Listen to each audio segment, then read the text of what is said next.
नमस्कार बच्चों, आपकी सीबीएसई बोर्ड की कक्षा 10वीं की हिंदी पाठ्यक्रम की कोर्स ए प्रश्न पत्र का हल प्रश्न पत्र, जिसमें आपके खंड क, ख और ग दिए गए हैं। पहला अपठित गद्यांश, जिसका प्रश्न 1, गद्यांश के आधार पर सही तथ्य को चुनिए।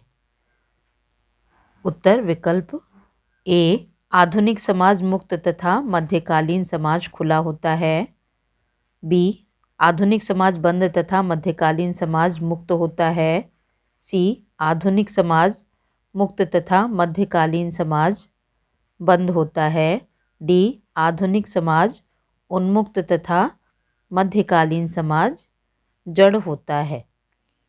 गद्यांश के आधार पर सही तथ्य है विकल्प सी, आधुनिक समाज मुक्त तथा मध्यकालीन समाज बंद होता है। इसका उत्तर है विकल्प सी।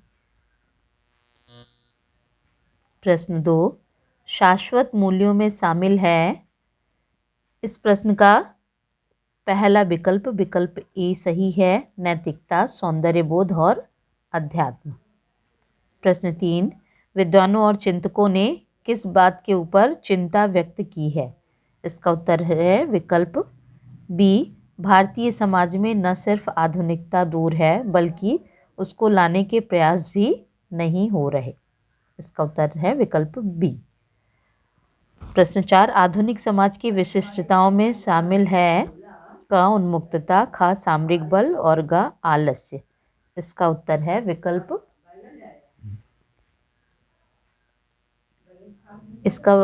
विकल्प का और खा दोनों सही हैं, उन्मुक्तता और सामरिक बल, इसलिए इसका उत्तर है विकल्प डी।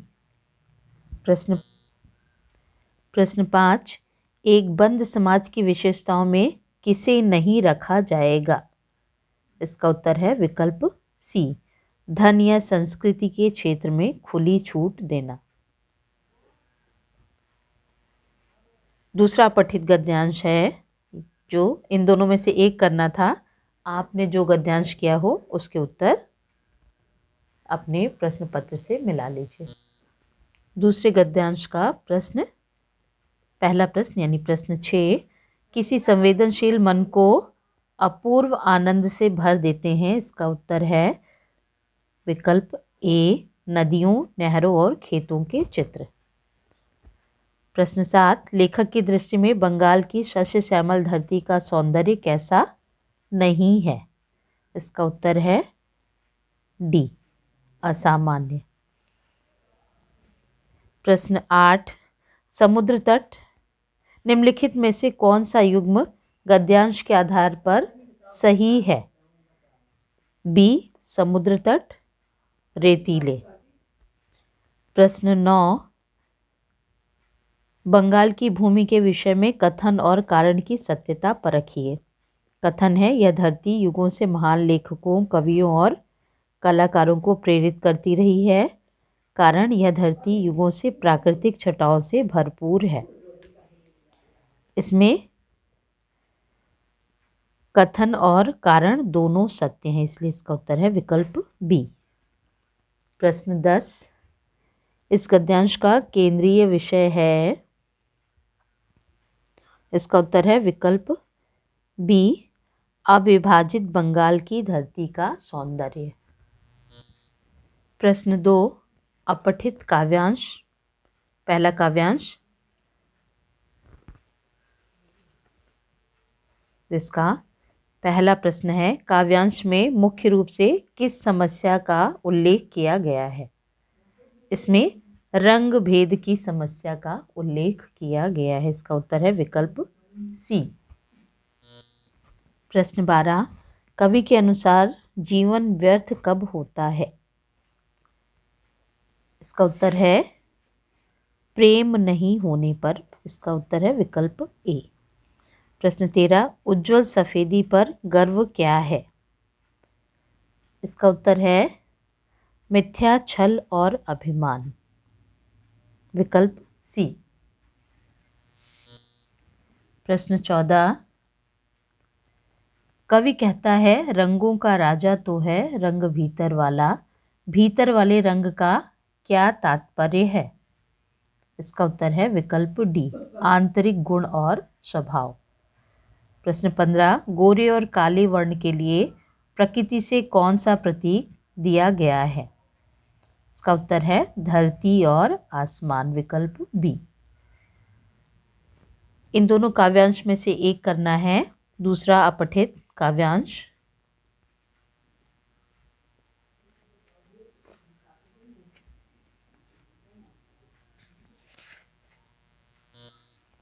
प्रश्न 16, घर में किस प्रकार की गंध पसरी हुई है?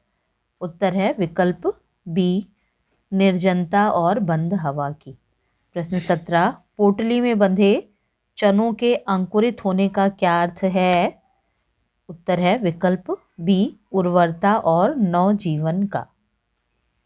प्रश्न 18, मकान जड़ और एक स्थान पर स्थिर होने के बाद भी कवि की यात्राओं की गतिशीलता में सहयात्री हैं, यह भाव किस पंक्ति में है? इसका उत्तर है ए, निर्जन घर में जीवन की जड़ों को पोषते रहे हैं ये अंकुर। प्रश्न 19, काव्यांश की शैली किस प्रकार की है? इस काव्यांश की शैली वर्णनात्मक है, क्योंकि कवि अपने घर से जब 2 दिन बाद आता है तो उसकी पूरी कहानी का वर्णन करते हुए बता रहे, इसलिए इसका उत्तर है वर्णनात्मक शैली। प्रश्न 20, कवि के 2 दिनों के बाद घर से लौटने पर घर की जो स्थिति है उससे कौन सी बात स्पष्ट रूप से कही जा सकती है? इसका उत्तर है विकल्प डी, कवि अपने घर में अकेला है और उसके न होने पर घर निर्जन था, इसलिए इसका उत्तर है विकल्प डी। खंड ख आपका व्यवहारिक व्याकरण है। वाक्य से आपके 4 प्रश्न करने हैं, जिसमें 5 दिए गए हैं, उनमें से आपको 4 करने हैं। प्रश्न 21, मूर्ति की आंखों पर एक चश्मा रखा था जो सरकंडे से बना था, रचना के आधार पर प्रस्तुत वाक्य का भेद होगा। उत्तर है विकल्प ए, मिश्र वाक्य। प्रश्न 22, निम्नलिखित में कौन सा वाक्य सरल वाक्य नहीं है? इसका उत्तर है विकल्प सी, अंतरा विद्यालय नहीं गई पर क्यों यह पता नहीं। बाकी तीनों सरल वाक्य के उदाहरण हैं, इसलिए इसका उत्तर है विकल्प सी। प्रश्न 23,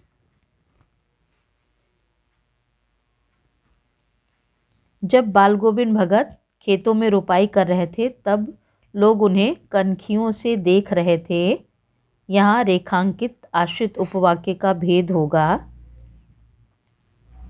जब बाल गोविंद भगत खेतों में रोपाई कर रहे थे, ये तब लोग उन्हें कनखियों से देख रहे थे, ये क्रिया विशेषण आश्रित उपवाक्य है, इसका उत्तर है विकल्प बी। प्रश्न 24, उन्होंने विश्व भर में प्रसिद्ध हिंदी अंग्रेजी शब्दकोश तैयार किया, प्रस्तुत वाक्य का रूपांतरित संयुक्त वाक्य होगा। विकल्प डी, उन्होंने हिंदी अंग्रेजी शब्दकोश तैयार किया और वह विश्व भर में प्रसिद्ध हुआ, और इस योजक शब्द को हटा देने पर दोनों अपना पूरा अर्थ दे रहे हैं, इसलिए ये संयुक्त वाक्य का उदाहरण होगा, विकल्प डी। प्रश्न 25, निम्नलिखित में से मिश्र वाक्य का उदाहरण है? इसका उत्तर है विकल्प सी, जिसने भी परिश्रम किया वह अवश्य सफल होगा। चौथा है आपका वाच्य से संबंधित प्रश्न। प्रश्न 26, अध्यापक द्वारा कक्षा का जायजा लिया गया, इस वाक्य में प्रयुक्त वाच्य है कर्मवाच्य, इसका उत्तर है विकल्प बी।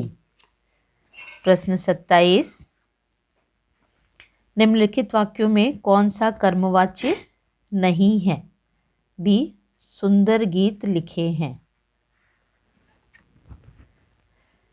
28, इसमें हमसे इतनी तकलीफ नहीं सही जाती, कर्तृवाच्य में बदलने पर ये वाक्य होगा, हम इतनी तकलीफ नहीं सह सकते। विकल्प सी। 29 निम्नलिखित में कौन सा कर्तृवाची का उदाहरण है? डी। तुलसीदास ने रामचरितमानस की रचना की। 30 राधा अब उठ बैठ सकती है, इस वाक्य का भाववाच्य में रूपांतरित रूप होगा राधा से अब उठा बैठा जाता है। ए। प्रश्न 31 निम्नलिखित में से अकर्मक क्रिया का प्रयोग हुआ है? विकल्प सी। मेरी बहन एक अच्छे विद्यालय में पढ़ती है। 32 यह मेरा पसंदीदा रेस्तरां है, इसका उत्तर है विकल्प बी सर्वनाम निश्चयवाचक पुल्लिंग एकवचन। प्रश्न 33 उफ क्या सोचा था क्या हो गया रेखांकित पद का परिचय है? विस्मयादिबोधक, शोक सूचक। प्रश्न 34 मन की कोमलता अक्सर चोट खा जाती है में रेखांकित यानी कोमलता इस पद का परिचय है? उत्तर विकल्प बी विशेषण गुणवाचक स्त्रीलिंग एकवचन मन विशेष्य। प्रश्न 35 घर के साथ ही एक बगीचा होता था, इसका उत्तर है विकल्प ए संबंध बोधक अव्यय घर और बगीचे के बीच संबंध दर्शा रहा है। हास्य रस का स्थायी भाव है बी हास। मन रे तन कागज का पुतला, इन पंक्तियों में रस है शांत रस। क्रोध रस का स्थायी भाव है रौद्र रस। निम्नलिखित में श्रृंगार रस का उदाहरण है और तब से नाम मैंने है लिखा। विकल्प डी। प्रश्न 40 रस निष्पत्ति के लिए विकल्प ए विभाव अनुभाव और संचारी भाव की आवश्यकता होती है। खंडगा जो कि पाठ्यपुस्तक के गद्यांश के आधार पर है। प्रश्न 41 प्रस्तुत गद्यांश में किस माह का उल्लेख नहीं हुआ है? इस गद्यांश में आश्विन माह का उल्लेख नहीं हुआ है। विकल्प ए। बाल गोविंद भगत गाते गाते मस्त हो जाते, शुरूर में आते, उत्तेजित हो उठते से आप क्या समझते हैं? इसका उत्तर है गाने की धुन में खुद की सुध बुध खो देना। प्रश्न 43 भगत के विषय में इनमें से कौन सी बात ठीक नहीं है? विकल्प सी बहुत अधिक सर्दी में उनकी अंगुलियां खंजड़ी पर चल नहीं पाती थीं। प्रश्न 44 लेखक ने अपनी दिनचर्या के बारे में अलग से रेखांकित करने वाली कौन सी बात बताई है? विकल्प बी वह शुरू से ही देर तक सोने वाले व्यक्ति हैं। प्रश्न 45 पूरब में लोही लग गई थी, वाक्य का अर्थ है पूरब में सूर्य निकलने से पहले की लालिमा है। प्रश्न 46 हालदार साहब ने कैप्टन द्वारा नेताजी की मूर्ति पर चश्मा लगाने के जो अनुमान लगाए उनमें कौन सा सही नहीं है? विकल्प बी उसे अपने चश्मों का विज्ञापन करने के लिए मूर्ति उपयुक्त लगती होगी। प्रश्न 47 नेताजी की मूर्ति किससे बनी थी? संगमरमर। विकल्प सी। प्रश्न 9 ये पाठ्यपुस्तक के काव्यांश से संबंधित है।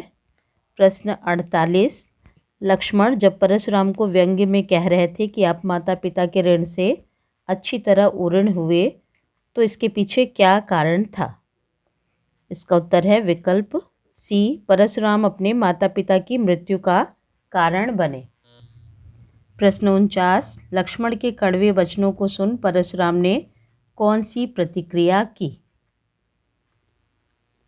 उत्तर है विकल्प ए अपने परशु को संभाल कर आगे बढ़े।